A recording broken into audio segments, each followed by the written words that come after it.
Hi friends, कैसे हो। एक बार आपका फिर से स्वागत है अपने चैनल पीजीटी नितिक टीजीटी में।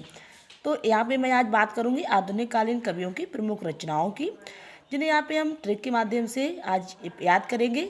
चलिए बात कर लेते हैं किस तरह से हम ट्रिक के माध्यम से याद करेंगे, क्योंकि मोस्टली हमारे जो भी TGT PGT LT GIC Hindi के एग्जाम है और भी हमारे जो कॉम्पिटेटिव एग्जाम है जिससे ये संबंधित रचनाएं पूछ ली जाती हैं। और ये कवि की इतनी इतनी रचनाएं होती हैं, कुछ समय तक तो हमें याद रहती हैं, फिर हम भूल जाते हैं। लेकिन जब हम आसपास की चीज़ों से सेंस लगाएंगे तो आशा करती हूँ काफ़ी लॉन्ग टाइम तक ये याद रहें। चलिए बात करते हैं। पहले कवि हमारे हैं रामेश्वर शुक्ल अंचल। इनकी रचना मधुलिका, अपराजिता, किरणबेला, करील, लाल चूनर, बरसात के बादल, ब्राह्मजन। तो हम सेंस लगाएंगे। जो मधुलिका और अपराजिता हैं ये दोनों क्या है, बहनें हैं, ठीक है। तो ये लाल चूनर लेके कहाँ गई थी, बरसात के बादल देखने गई थी। तो वहाँ पे उन्हें क्या मिला, ब्राह्मचिन्ह और किरणबेला देखने को मिली थी।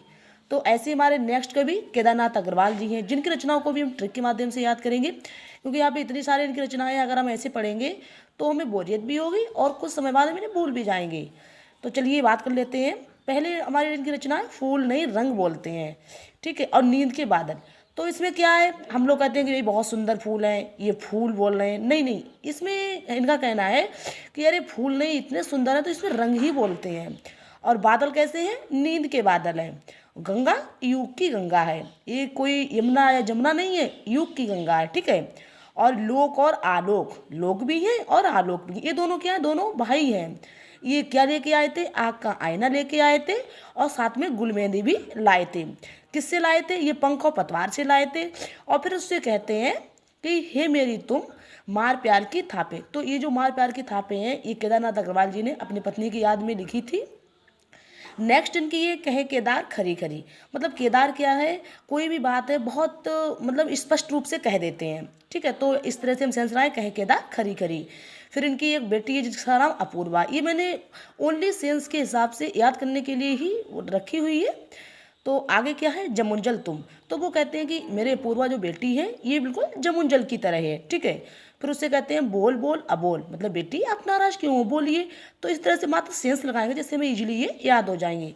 ऐसी जो शिलाएं तोड़ते हैं पुष्पदीप, पुष्पदीप क्या है, ये शिलाएं तोड़ते हैं, ठीक है। तो उसमें आत्मगंध बहुत मेहनत करती हैं, आत्मगंध आने लगती है। फिर अनहारी हरियाली, वहाँ पे चारों तरफ हरियाली है, बहुत सुंदर लगती है, खुली आंखें खुले डैने पुष्पदीप, ठीक है। तो इस तरह से हम सेंस से याद करेंगे तो आशा करती हूँ बहुत ईजिली याद हो जाए। एक बार आप लोग भी याद करके देखिएगा, बहुत ईजिली याद होंगे।